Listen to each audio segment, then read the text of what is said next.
The video call that destroyed Ethan Brennan's carefully constructed separation from his father's world came at 11:43 p.m. on a Thursday when the 22-year-old pre-law student was studying for his constitutional law final in his University of New Mexico apartment. The unknown number should have been ignored, would have been ignored by anyone with better instincts, but Ethan answered because he'd been raised to believe that ignoring calls might mean missing emergencies involving the family he'd spent 4 years distancing himself from. The face that appeared on his screen was unfamiliar, but the threat in the man's expression was universal. This was someone accustomed to using fear as currency. "Ethan Brennan," the man said in accented English, pulling up documentation on his own screen. "Son of Jacob Ironside Brennan, president of Hells Angels Albuquerque chapter. Pre-law student, 3.87 GPA, accepted to 3 law schools for next fall. Very impressive. Would be shame if all that potential was destroyed by felony drug possession charge." The man, who would later be identified as Rodrigo El Sombra Vega, turned his camera to show a detailed evidence packet, photographs of Ethan at various campus locations, his class schedule highlighted in yellow, his car's license plate and parking spot documented, and most damning, what appeared to be 3 kilos of cocaine in packages bearing Ethan's fingerprints. These photographs were taken today. "The cocaine is currently in storage unit registered to your name, unit you never rented but which has lease with your signature and payment from account we created using your identity. In 3 hours, anonymous tip will be called to campus police about suspicious activity at this storage facility. They will find drugs, will trace unit to you, will arrest you for felony possession with intent to distribute. Your father's criminal background will be highlighted in every news story. Your law school acceptances will be rescinded. Your future will end before it begins." Ethan felt his carefully controlled world collapsing. 4 years of perfect grades and strategic networking and deliberate separation from his father's outlaw life unraveling in seconds. "What do you want?" he asked, his voice steadier than he felt. Rodrigo's response was simple and devastating. "You will make deliveries for Red Shadow Cartel. Small packages, campus locations, clients who are already established. You will do this for 6 months. At end of 6 months, evidence connecting you to storage unit disappears and you walk away clean. You refuse, you go to police, you tell your father, storage unit is raided immediately and you spend next 20 years in federal prison. You have 15 minutes to decide.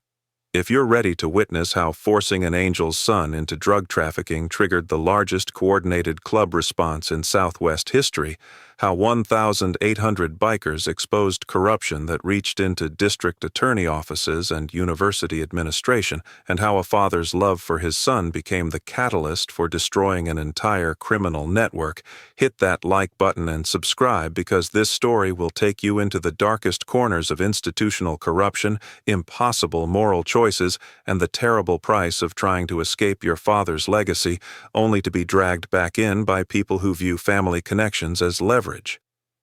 Ethan made his first delivery 3 days later, his hands shaking as he transported a package from a campus library, dead drop to a fraternity house, where a senior with dead eyes and too much money handed him $3,000 in cash and told him the next pickup location. The transaction took 90 seconds and felt like drowning. Every principle Ethan had built his identity around, law, justice, ethical behavior, compromised by fear and the brutal calculus that 20 years in prison was worse than 6 months of controlled cooperation. He told himself it was temporary, that he'd find a way to escape or expose the operation after his law school enrollment was secure, that he was being strategic rather than simply cowardly.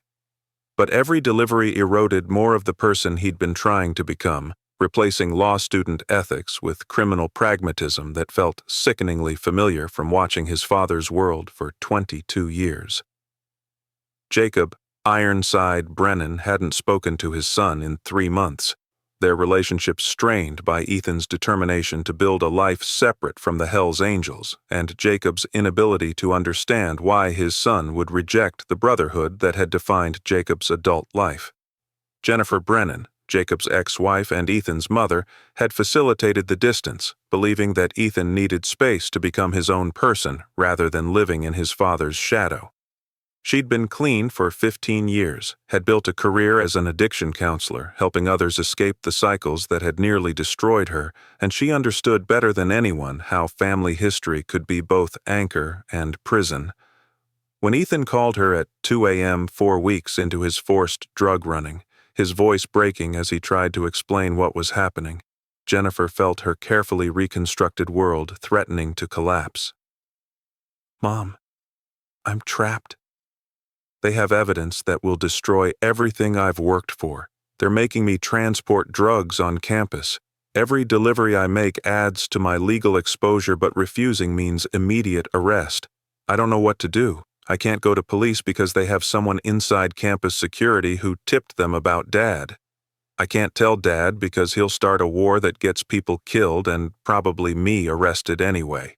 I'm completely alone in this, and I'm terrified that I'm becoming exactly what I spent 4 years trying not to be, a criminal who justifies illegal behavior with necessity."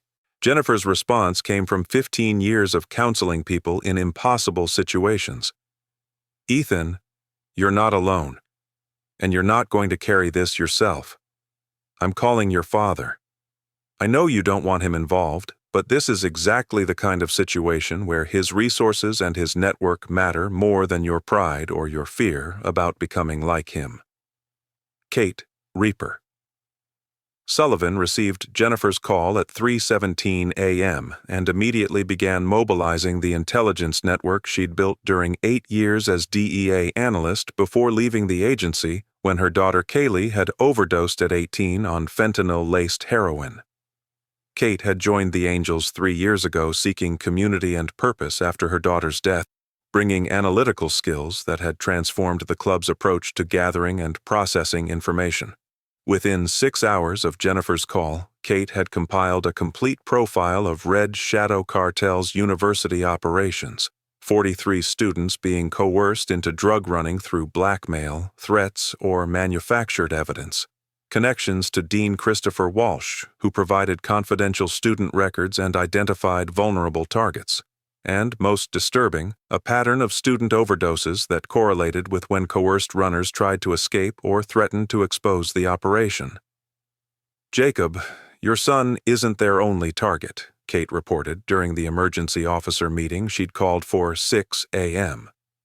"Red Shadow has systematically identified children of motorcycle club members, angels, Mongols, banditos, outlaws, and targeted them specifically because they assume these kids won't report to authorities out of fear their fathers will be implicated. Ethan is one of 8 sons and daughters of club members across 4 different organizations who are currently being forced to run drugs.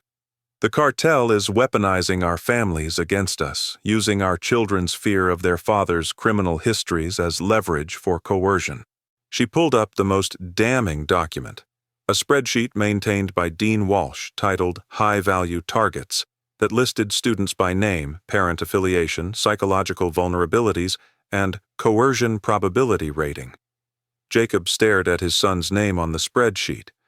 Ethan Brennan, father, Hells Angels president, vulnerability, desperate to avoid father's lifestyle, coercion probability, 94%, and felt rage building that was different from any combat fury he'd experienced in 28 years of club life. This wasn't rival clubs fighting over territory or respect. This was institutional predators using students' ambitions and families' histories as weapons for profit.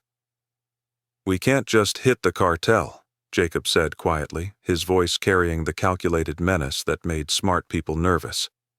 "This operation has protection from inside the university and probably law enforcement. If we eliminate Red Shadow's street-level dealers without exposing Walsh and whoever else is protecting them, they'll just replace personnel and continue operations. We need to burn down the entire network, cartel, university corruption, law enforcement protection, all of it." Liam Wrecker Doyle sat in his truck outside his sister Melissa's apartment at 4 a.m., watching through the window as the 38-year-old woman who'd once been his best friend and closest confidant prepared her next hit of fentanyl-laced heroin with the practiced efficiency of someone who'd been using for 20 years. Melissa had been clean for 6 months before Red Shadow Cartel had deliberately gotten her re-addicted 3 months ago, flooding her with free product until her barely maintained sobriety collapsed completely. Then they'd made Liam an offer he couldn't refuse: provide information about Jacob's family in exchange for Melissa receiving monitored doses that wouldn't kill her, or watch her overdose on the increasingly dangerous supply that was killing users across Albuquerque. Your sister's life for information about Ethan Brennan's schedule and vulnerabilities. Simple exchange. You help us, we keep Melissa alive. You refuse, she dies from bad product within a week. Liam had provided the information: Ethan's apartment location, his class schedule, his complete psychological profile based on conversations Liam had witnessed between Jacob and Jennifer over the years, while telling himself he was saving his sister's life through necessary compromise. But watching Melissa destroy herself with slightly less lethal doses that Red Shadow provided as protection, Liam understood that he'd traded betraying his president's son for the privilege of watching his sister die slowly instead of quickly. The guilt was consuming him, making it impossible to meet Jacob's eyes during meetings, turning every interaction with club brothers into performance of loyalty that masked betrayal. He wanted to confess, wanted to beg forgiveness and accept whatever punishment the club decided. But confessing meant Melissa's immediate death from the pure fentanyl Red Shadow would ensure reached her, and Liam couldn't make that choice no matter what it cost his soul. Agent Marcus Reed had been investigating Red Shadow Cartel for 14 months, his FBI task force building cases against street-level dealers while struggling to identify the organizational structure that allowed the cartel to operate so effectively on university campuses. Marcus's own son Tyler was a sophomore at UNM, which gave him personal motivation beyond professional duty. Every bust he made was potentially preventing his son from encountering dealers or contaminated product. When Kate Sullivan contacted him through back channels they'd established during her DEA years, Marcus initially resisted the meeting because coordinating with motorcycle clubs violated protocol and potentially compromised cases. But Kate's information about Dean Walsh and the spreadsheet of targeted students changed his calculus completely. If what you're showing me is accurate, this isn't just drug dealing. It's systematic exploitation using university resources and protected by institutional corruption. That's federal jurisdiction. That's RICO. That's my mandate. But Kate, I need to verify this independently. I can't build a case on information obtained through illegal hacking or coercion. You don't need to verify it independently, Kate replied, sliding across a USB drive. Dean Walsh keeps backup files on university servers that he thinks are secure but actually aren't if you know where to look. Everything I showed you is contained in files you can access through legitimate warrant based on my tip as confidential informant. The spreadsheet, the communications with Rodrigo Vega, the payment records showing Walsh receiving $50,000 monthly deposits from Red Shadow Cartel front companies, it's all documented in systems you can legally search once you have probable cause. I'm giving you that probable cause. What you do with it determines whether these kids get justice or whether this operation just moves to a different campus. Agent Reed spent 6 hours reviewing the evidence Kate had provided before calling his supervisor with a request for emergency warrants that would allow FBI to search Dean Walsh's university accounts and personal devices. What he found was even more damning than Kate's preview had suggested. Walsh had been systematically identifying vulnerable students for 5 years, not just club members' children, but anyone whose family history or personal circumstances made them unlikely to report coercion. The spreadsheet contained 247 names over 5 years, of which 43 were currently active. But most disturbing was the separate file titled Attrition Management that documented how students who'd tried to escape the coercion had been resolved. 23 student deaths over 5 years, all officially ruled as accidental overdoses, but occurring within days of students attempting to report their coercion to authorities. District Attorney Patricia Keene had been Albuquerque's elected DA for 12 years, building a reputation as tough-on-crime prosecutor who secured impressive conviction rates while maintaining law and order political positions that played well with voters. What wasn't publicly known was that Keene had been blocking Red Shadow cartel investigations for 3 years in exchange for campaign contributions that exceeded legal limits but were disguised through complex donation networks. Her motivation wasn't primarily financial. The real leverage was Dean Walsh's knowledge of an affair she'd had with him 18 years ago that had resulted in pregnancy and illegal abortion that could destroy her legal career if exposed. Walsh had been systematically blackmailing her for 3 years, demanding that investigations into campus drug operations be delayed, evidence be lost, and prosecutions be sabotaged. Keene had rationalized her cooperation by telling herself that drug dealers would exist regardless of her actions, that she was protecting her career and family from destruction, that individual compromises didn't negate her overall positive impact on justice. But when Agent Reed's task force had arrested 6 Red Shadow dealers 3 months ago, and Keene had been forced to personally intervene to ensure charges were reduced to misdemeanors that allowed immediate release, she'd crossed a line she couldn't rationalize away. Her chief prosecutor had resigned in protest, filing a complaint with the State Bar Association alleging prosecutorial misconduct.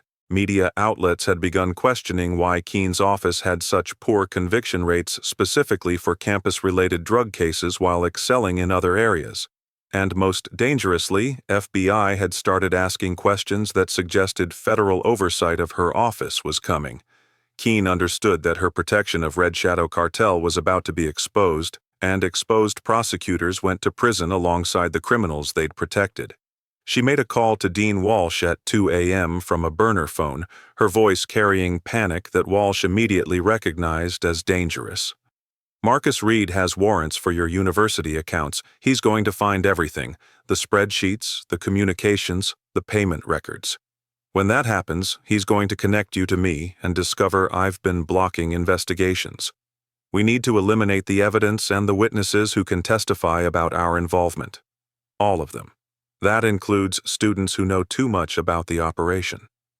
Walsh's response showed his calculation that self-preservation required eliminating everyone who could testify against him. There are 43 students currently running drugs. 20 of them have tried to quit or threatened to report. We can stage overdoses for all 20 within 48 hours using pure fentanyl that Red Shadow can supply. Make it look like a bad batch hit the campus. Create enough chaos that FBI focuses on drug source rather than institutional involvement. By the time they untangle it, we'll have destroyed evidence and created enough reasonable doubt to avoid prosecution. The plan was monstrous, requiring mass murder of college students to protect 2 corrupt officials, but both Walsh and Keene had already crossed so many ethical lines that 20 more deaths felt like incremental escalation rather than fundamental transformation.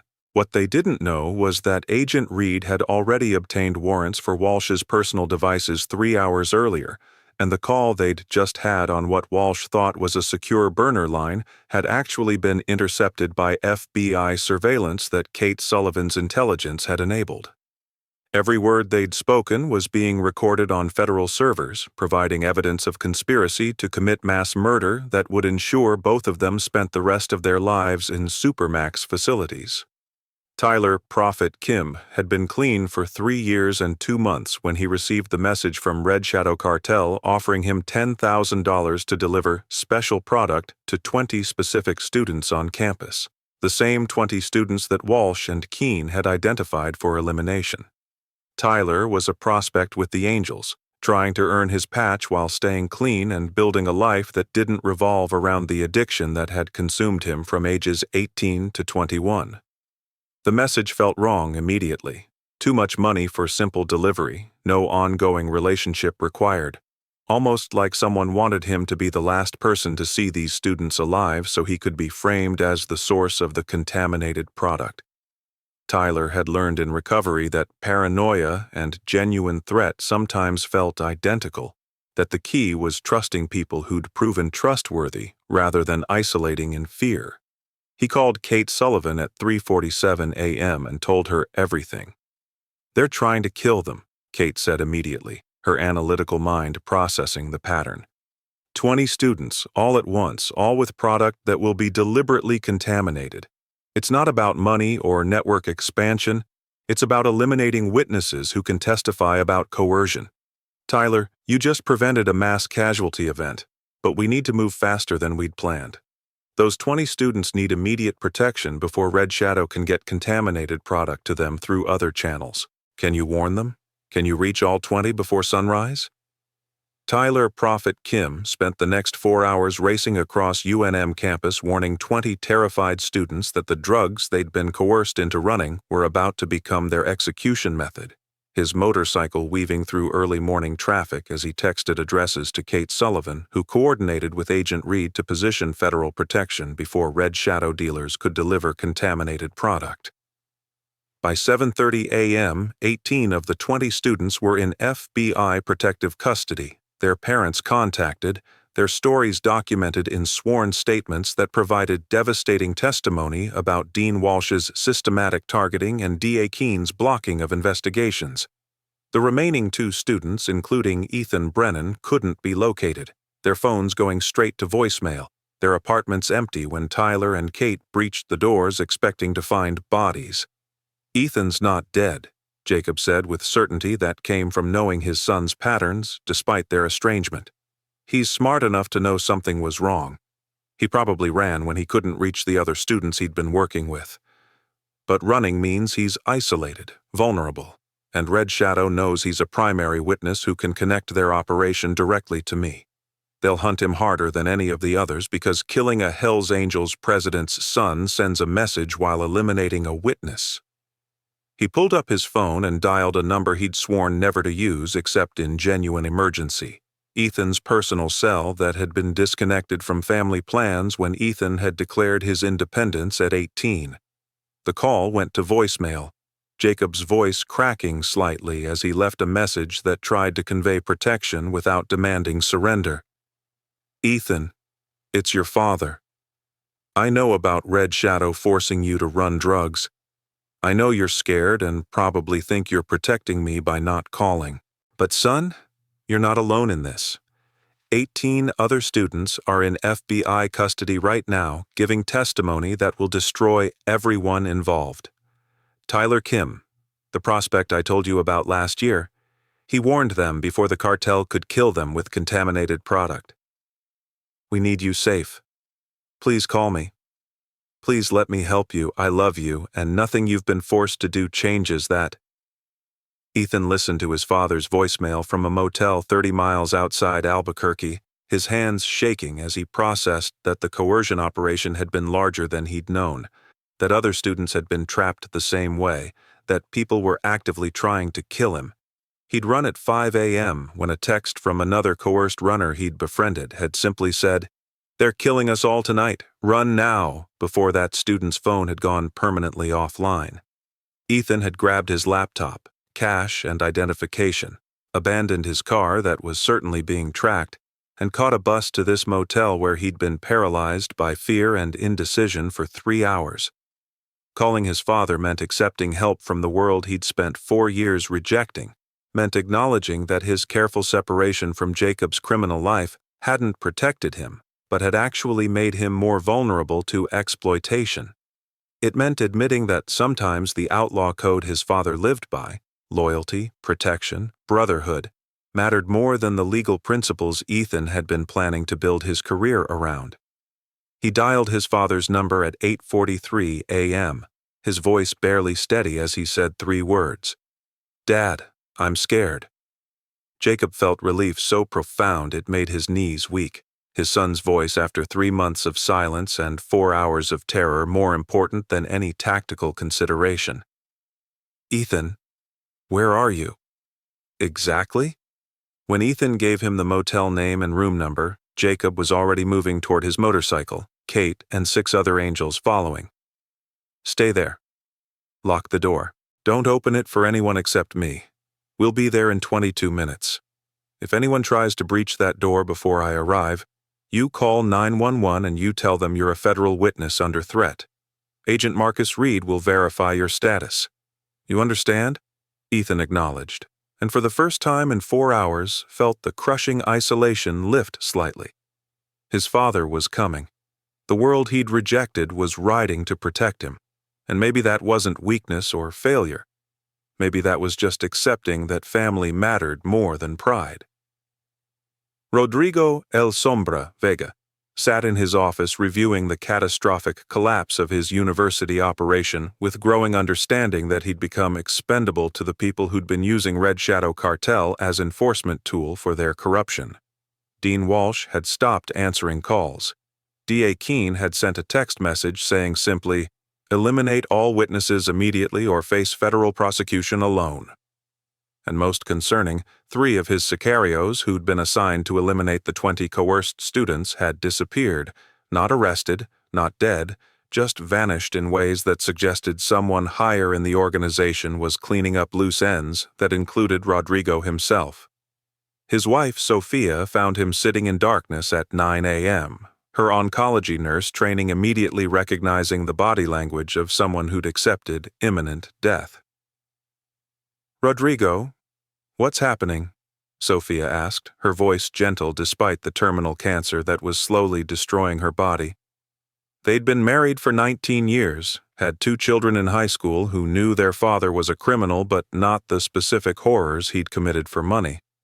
Sophia had 6 months left according to her doctors, maybe 8 if the experimental treatment she was undergoing showed unexpected results.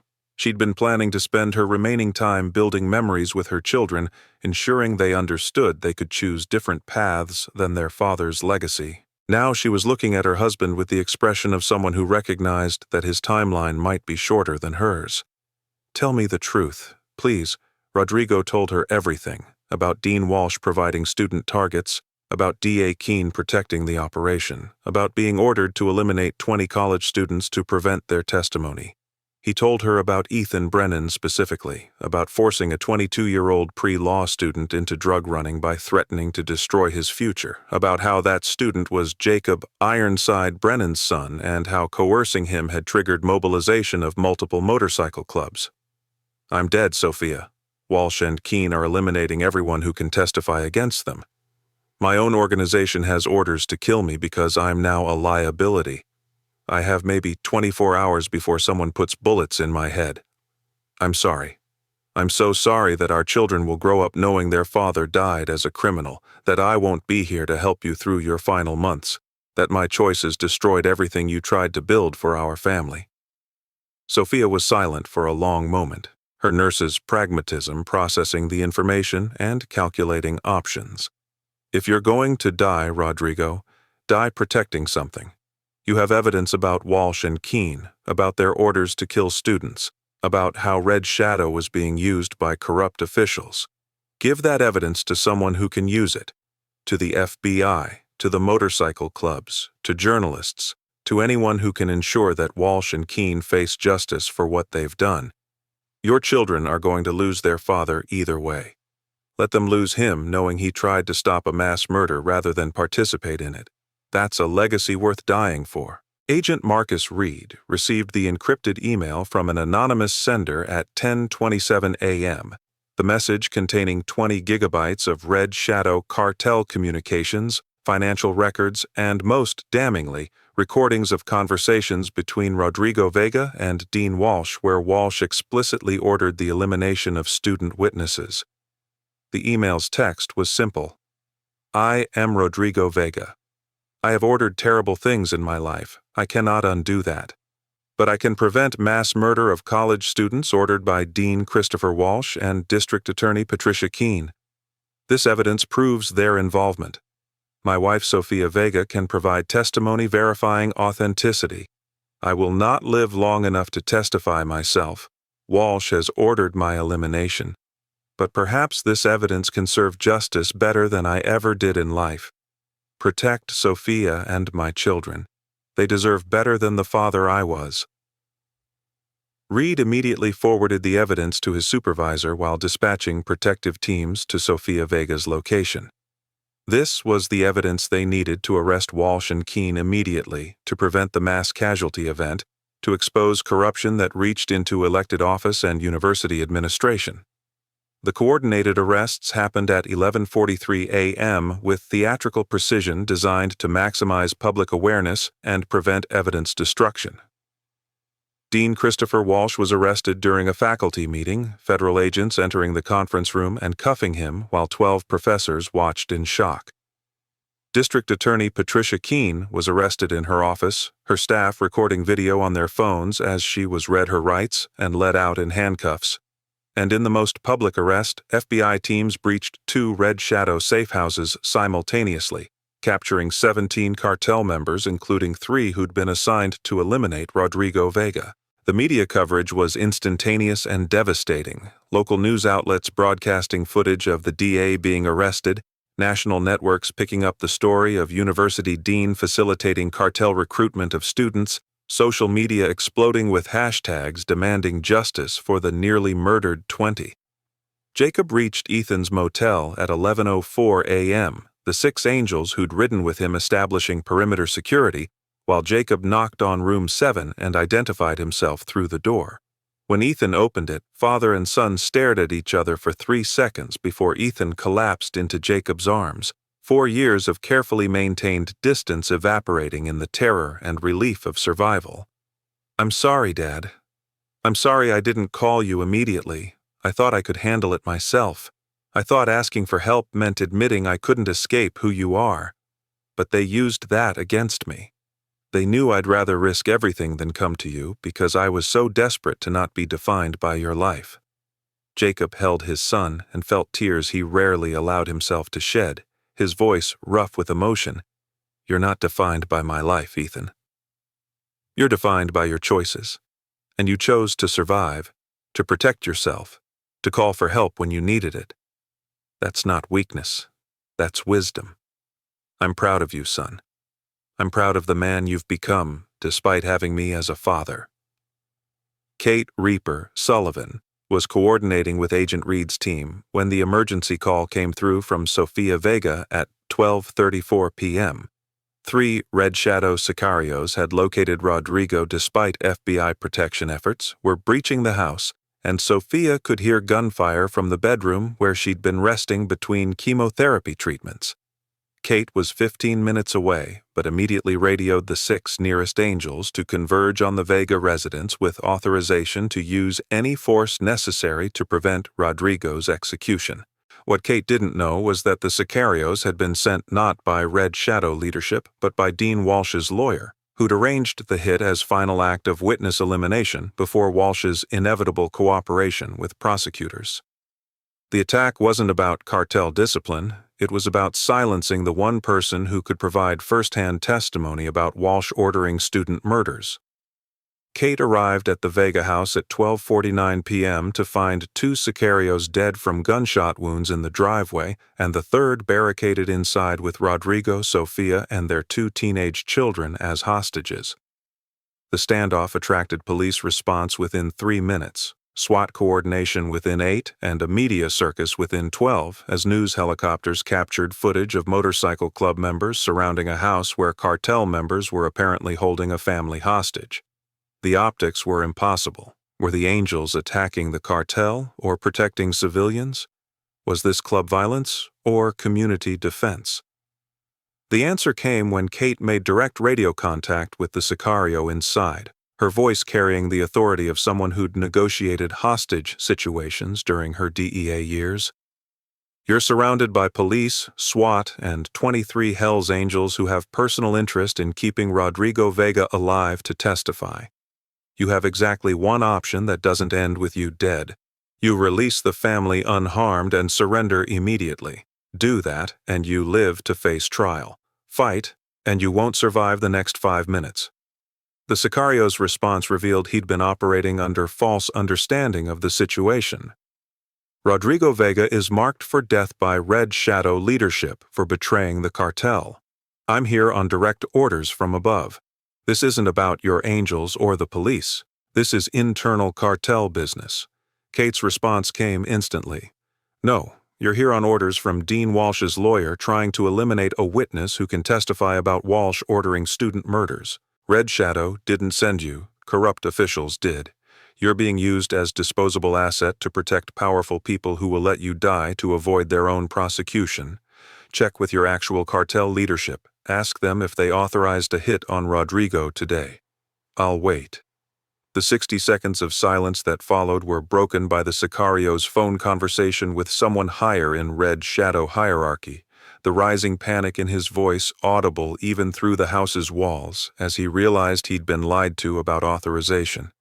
When he emerged 7 minutes later with hands raised and family unharmed, his first words to negotiators were, "I was told this was sanctioned hit. I was told Rodrigo betrayed the cartel.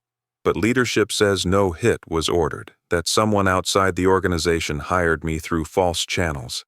I've been set up. Everyone's been set up." His testimony would later prove crucial in connecting Dean Walsh's legal team to conspiracy to commit murder, adding federal charges that ensured Walsh would die in prison even if his university corruption charges somehow didn't secure conviction. Liam Wrecker Doyle found his sister Melissa collapsed in her apartment at 1:47 p.m., her body already cooling, the needle still in her arm, the pure fentanyl that Red Shadow had promised wouldn't kill her having done exactly that when she was no longer useful as leverage. Liam had been racing to reach her after Kate had called to warn that Red Shadow was eliminating all connections to their operation, that anyone who'd been used for coercion or blackmail was now a target for permanent silence. He'd been 15 minutes too late, arriving to find his sister dead from the same addiction he'd been told he was protecting her from through his betrayal. The note beside her body was in Melissa's handwriting, but the words felt coached, too neat. "I can't do this anymore. The pain is too much. I'm sorry, Liam. This isn't your fault." But it was his fault, and Liam understood that accepting Red Shadow's deal had only prolonged Melissa's suffering while enabling the coercion of Ethan and others. He called Jacob at 2:03 p.m., his voice breaking as he confessed everything, providing information about Ethan to Red Shadow under threat of Melissa's death, believing he was saving his sister when actually he was just delaying her execution while facilitating worse harm to innocents. "President, I betrayed you. I enabled them to target your son. I chose my sister over my club, and she died anyway because I was too stupid to understand that cartels don't keep promises to addicts. I'm out bad. I'm a traitor, and I deserve whatever punishment you decide. But please, please make sure Melissa's death means something. Make sure someone pays for using addicts as leverage and then killing them when they're no longer useful." Jacob's response was unexpected. "Liam, you made an impossible choice under threat. You chose wrong, but I understand why you chose. Your punishment isn't exile or execution. It's living with the knowledge that your sister died because evil people exploit the love between siblings. That's enough punishment for any man. Now help me finish this. Help me expose everyone involved. Let Melissa's death be the catalyst that prevents other families from being used the same way." The emergency church meeting that Jacob called for 3 p.m. brought together not just Hell's Angels but representatives from 4 other motorcycle clubs, Mongols, Bandidos, Outlaws, Pagans, whose members' children had been targeted by Walsh's systematic coercion program. 300 bikers gathered in the Albuquerque clubhouse with the kind of focused intensity that preceded major operations, the air thick with barely controlled fury at learning their families had been deliberately targeted because university administrators and prosecutors assumed club connections would prevent reporting to authorities. "Brothers, my son Ethan was one of 43 students coerced into drug running through blackmail and threats," Jacob began, his voice carrying across the crowded room. 8 of those students were our children. Children of angels, Mongols, Bandidos, Outlaws, targeted specifically because Dean Walsh and D.A. Keene believed we'd be too criminal to seek legal protection for our families. They weaponized our reputations against us, used our histories as shields for their corruption. He pulled up the spreadsheet that Kate had obtained showing all 43 targeted students with their family affiliations highlighted. Walsh and Keene ordered the execution of 20 students tonight to prevent their testimony. Tyler Kim warned them in time. 18 are in FBI custody safely. Ethan is safe with me. But one student, Michael Chen, son of Bandidos member, is still missing. We have 6 hours before sunset and before Walsh's people find him. I'm proposing something unprecedented. 300 bikers from 5 different clubs working together to find Michael Chen, to protect him, and then to demonstrate to this city that threatening our families unites us in ways that turf wars never could. This isn't about drug territory or club rivalries. This is about protecting our children from institutional predators who thought our criminal histories made our families acceptable targets. The vote was unanimous and immediate. All 5 clubs would mobilize their full membership, would coordinate search efforts across Albuquerque and surrounding areas, would maintain communication protocols that allowed cooperation without compromising individual club security. By 4 p.m., 800 additional bikers had arrived from chapters within 200 miles, bringing the total coordinated response to 1,800 bikers representing 5 major motorcycle clubs working together for first time in Southwest history. The sight of this coordinated force moving through Albuquerque in organized search pattern was unprecedented and terrifying. News helicopters captured footage of hundreds of motorcycles methodically covering every area where a scared college student might hide, their formation and discipline suggesting military operation rather than gang violence. They found Michael Chen at 5:47 p.m. in an abandoned warehouse on Albuquerque's industrial south side, the 21-year-old engineering student having hidden there after receiving the same warning text that had saved Ethan. He was dehydrated, terrified, and initially hostile when the bikers breached his hiding spot, until his father, Robert Chen from the Bandidos, identified himself and explained what had been coordinated for his protection. "Michael, every club in the Southwest mobilized to find you," Robert said, his voice breaking with emotion rare for the hardened biker. Angels, Mongols, Bandidos, Outlaws, Pagans, clubs that have been rivals for decades. We all work together because Dean Walsh made our children targets. You're safe now, son, and the people who tried to kill you are going to understand that threatening our families is the one thing that makes enemies into allies. The demonstration that Jacob coordinated for the following morning wasn't a raid or assault, but something more powerful. 1,800 bikers from 5 clubs converging on the University of New Mexico campus at 8 a.m., with the 43 students who'd been coerced into drug-running walking at the front of the formation. The symbolism was deliberate and devastating. College students who'd been victimized by their own university's administration, now protected by the very outlaw world that Walsh had assumed would make them too afraid to seek help. News coverage was instantaneous and international. Every major network broadcasting footage of the largest multi-club motorcycle gathering in American history positioned not as threat but as protection for exploited students. Ethan Brennan walked beside his father at the head of the formation, their reconciliation public and complete. 4 years of distance erased by shared understanding that family mattered more than pride. Agent Marcus Reed met the formation at the university's main entrance with 50 federal agents and local police. The law enforcement presence designed not to disperse the bikers, but to facilitate what had been coordinated in overnight negotiations between Jacob, club leadership from all 5 organizations, Reed's FBI team, and university officials who'd replaced Dean Walsh in emergency succession. "This is a peaceful demonstration," Reed announced through megaphone to assembled media and growing crowd of students. "These motorcycle club members are here at invitation of federal authorities to provide protection for 43 students who were systematically coerced into criminal activity by former university administrators. This is not a threat to campus safety. This is community response to institutional failure to protect students." The press conference that followed on university steps featured testimonies from 8 of the coerced students, their stories painting devastating picture of Walsh's predatory program. Ethan spoke with pre-law student eloquence about being targeted specifically because Walsh assumed his father's criminal background would prevent him from seeking legal help. Dean Walsh created a spreadsheet rating students by coercion probability based on our family's histories. My rating was 94% because I have a Hells Angels president as a father. Walsh gambled that I'd choose prison over asking my dad for help because I'd spent 4 years trying to distance myself from his world. He was almost right. But what Walsh didn't understand was that the values my father lives by, loyalty, protection, brotherhood, those matter more than the legal system I was planning to serve. My father mobilized 1,800 bikers from 5 rival clubs to protect students like me. That's not criminal behavior. That's moral clarity that our institutions failed to provide. The political fallout was immediate and catastrophic for everyone who'd enabled Walsh's operation.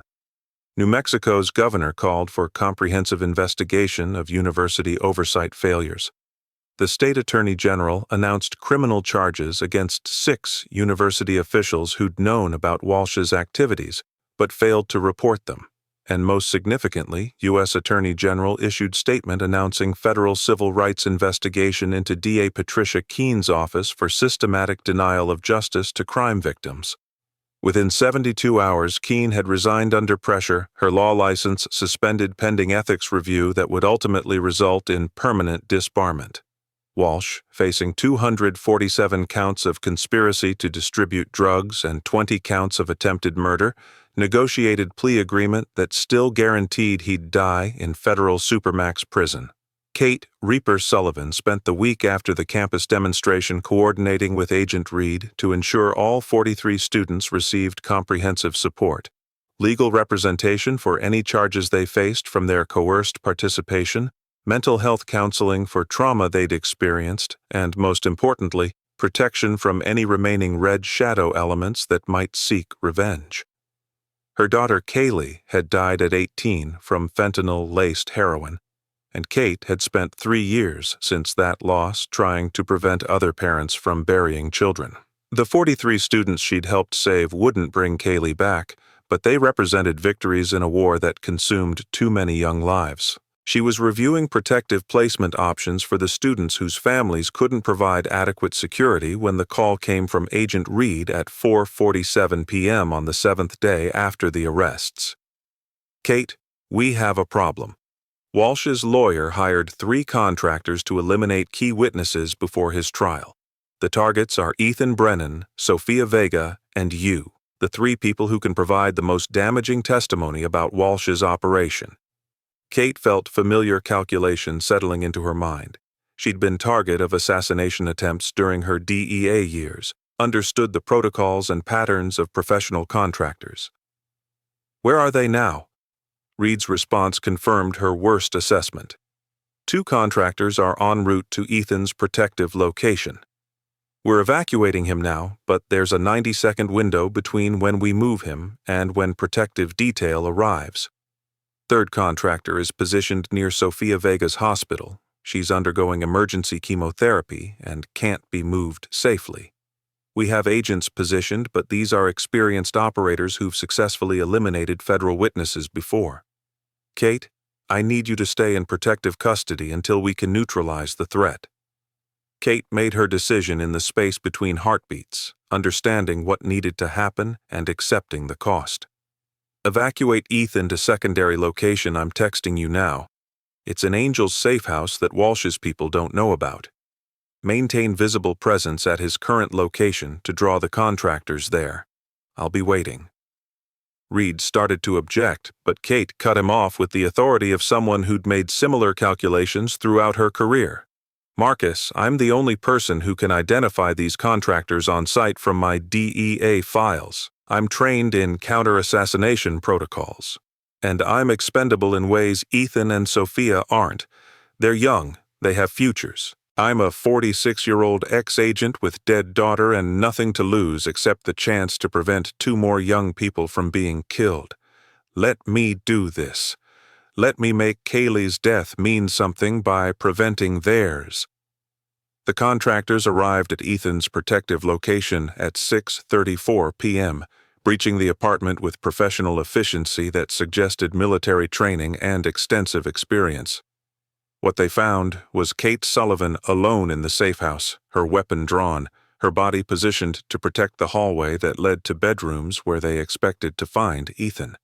The lead contractor, later identified as Marcus Webb, former Delta Force operator turned mercenary, recognized Kate immediately from briefing materials he'd been provided. "Agent Sullivan, we have no quarrel with you. We're here for Ethan Brennan. Step aside and you walk away from this. Interfere and you die protecting someone who isn't worth your sacrifice." Kate's response was immediate. "He's a 22-year-old kid whose only crime was being born to a Hells Angels president. You're here to murder him to protect a corrupt dean who exploited students for profit. If you can't see which side deserves protection, I can't explain it to you." The firefight lasted 47 seconds, Kate's first 3 shots dropping the lead contractor before his partners could respond, her 4th and 5th shots forcing them into cover that gave FBI tactical team time to breach from secondary entrance. But Webb's dying shot had caught Kate in the chest, the .45 caliber round punching through her vest and into her lung, dropping her to the apartment floor with blood pooling beneath her. Agent Reed reached her first, his hands applying pressure to the wound while calling for medical evacuation, his voice breaking as he realized the woman who'd been his confidential informant and tactical partner was dying to protect a witness she'd never met. "Kate, stay with me. Medevac is 2 minutes out. You're going to make it. You saved Ethan. He's safe in the alternate location. Sophia's protection team neutralized the 3rd contractor. You did it. You won." Kate's response was barely whisper, her lung filling with blood making speech nearly impossible. "Tell Ethan. Tell him his father's love. Brought 1,800 bikers to protect him. Tell him that's worth more than any law degree. Tell him." She died at 6:38 p.m. before Medevac could arrive, her last breath spent trying to deliver message to a young man she'd saved through sacrifice he'd never fully understand. Jacob received the call from Agent Reed 9 minutes later. The news that Kate Sullivan had been killed protecting Ethan, hitting him with force that nearly drove him to his knees. Kate had been road captain for 3 years, had brought analytical skills and tactical expertise that had transformed the club's capabilities, had lost her own daughter to overdose and spent her remaining years ensuring other parents didn't suffer the same loss. Now she was dead because she'd valued Ethan's life above her own, had chosen to stand between a 22-year-old pre-law student and assassins hired by the very legal system Ethan had planned to serve. The funeral that the Angels organized for Kate Sullivan drew 5,000 people, bikers from 17 different clubs, DEA agents she'd worked with during her federal career, families of overdose victims she'd counseled through her volunteer work, and all 43 students whose lives she'd saved through her investigation of Walsh's coercion program. Ethan Brennan delivered a eulogy that reduced the assembled crowd to tears, his pre-law eloquence transformed by genuine grief into something more powerful than any legal argument could achieve. "Kate Sullivan died protecting me from assassins hired by Dean Walsh. She died because she believed a 22-year-old she'd never met deserved a future more than she deserved safety. She died because the legal system I'd spent 4 years preparing to serve had been so corrupted that the only justice available came from a 46-year-old ex-DEA agent wearing a Hells Angels patch. I'm alive because Kate chose sacrifice over survival. I'm standing here because my father mobilized 1,800 bikers to protect students that universities and prosecutors had failed to protect. And I'm going to law school. I'm still going to be an attorney. But now I understand that justice isn't found in courtrooms or statutes. It's found in people choosing to be better than circumstances demand. Kate was that person. My father is that person. And I'm going to spend my legal career ensuring the system serves people like them instead of people like Dean Walsh." Sophia Vega survived both her cancer treatment and the assassination attempt that Kate's sacrifice had prevented, her oncologist declaring her in unexpected remission 3 months after the contractors had been neutralized.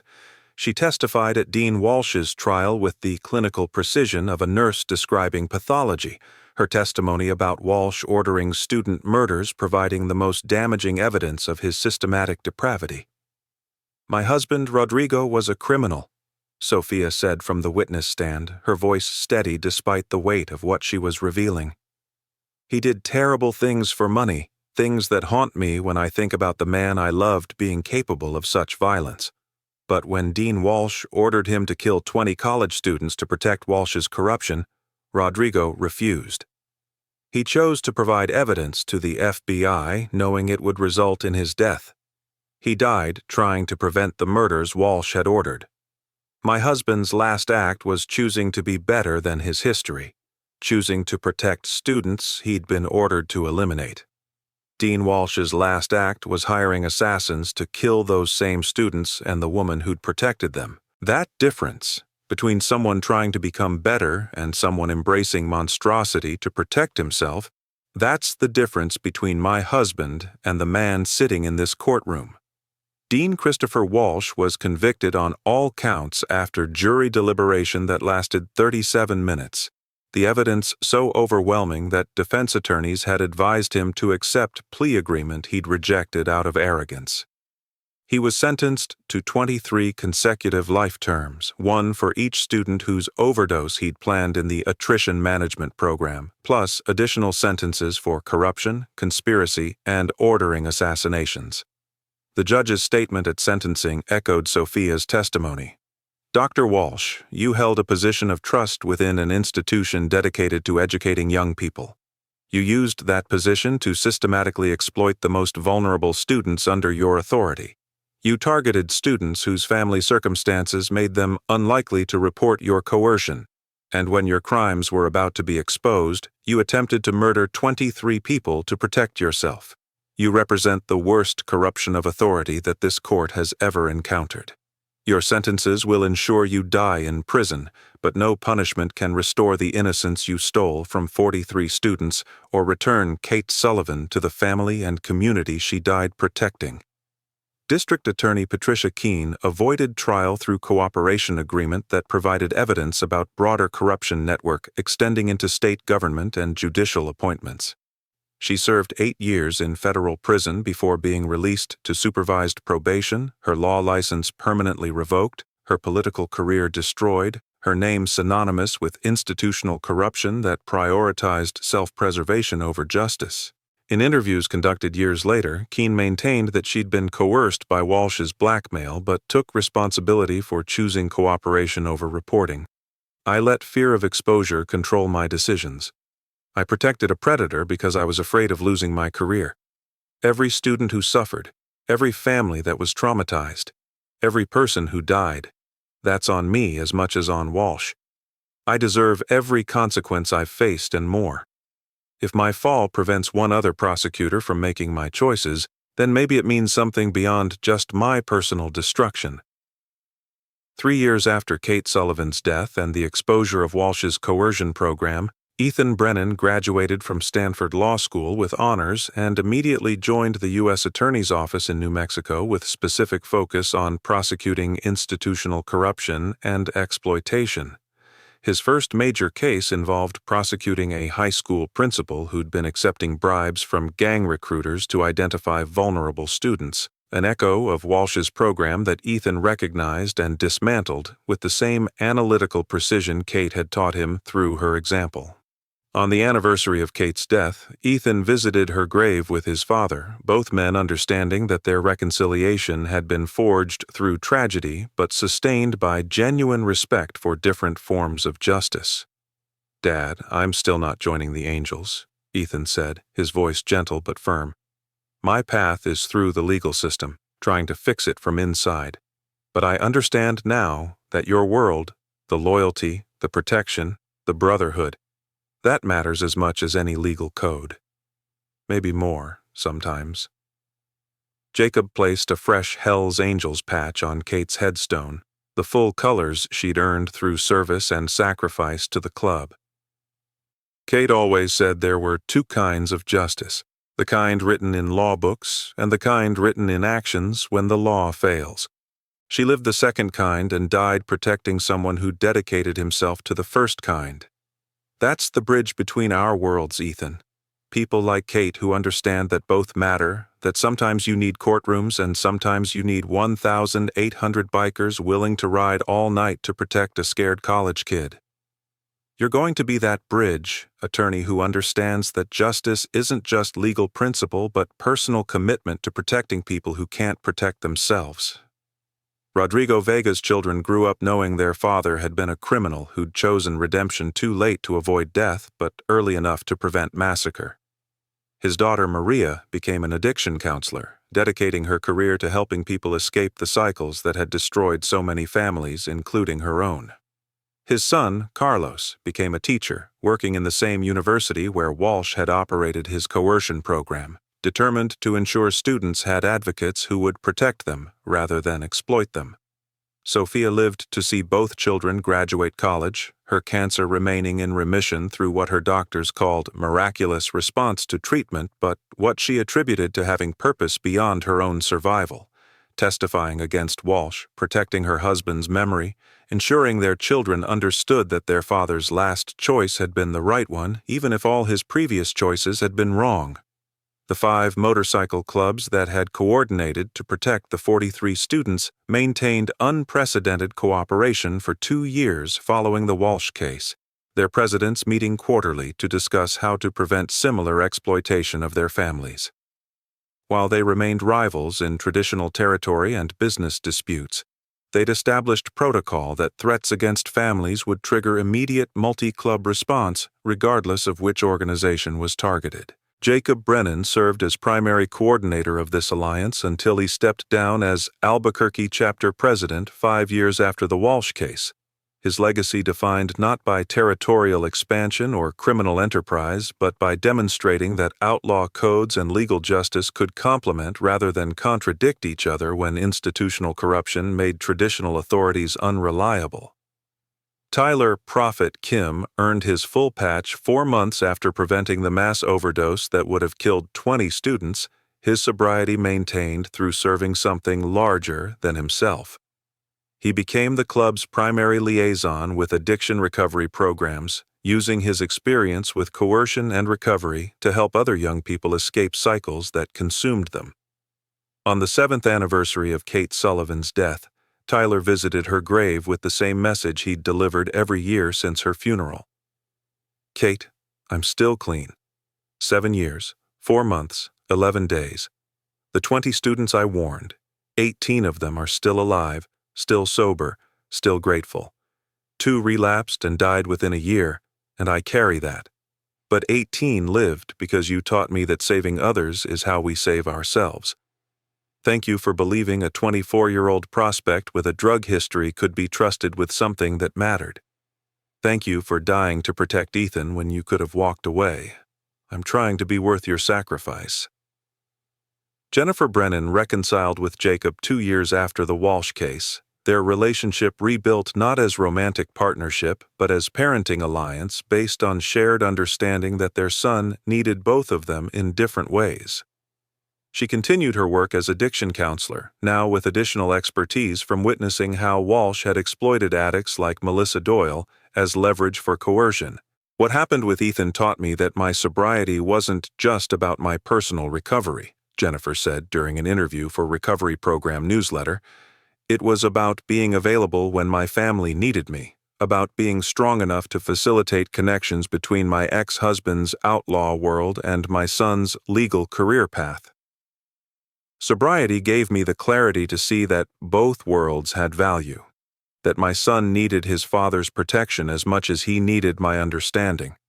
That's not choosing sides, that's being present enough to recognize what each situation requires. Liam Wrecker Doyle never fully recovered from his sister Melissa's death or his betrayal of Ethan, the guilt manifesting as PTSD that required years of therapy and medication to manage. He remained a member of the Angels but stepped back from officer positions, his role shifting to mentoring younger members about the consequences of making compromises with criminal organizations that promised to protect loved ones. Melissa died because I believed Red Shadow's promise that cooperating would keep her alive, Liam told prospects during his required sharing at church meetings. I betrayed my president's son because I couldn't accept that my sister was already dying, and my cooperation just prolonged her suffering while enabling worse harm to innocents. Some choices can't be undone, some betrayals can't be forgiven by yourself even when your brothers forgive you. You live with that weight. You use it to make better choices going forward, and you honor the people hurt by your mistakes by ensuring others don't repeat them.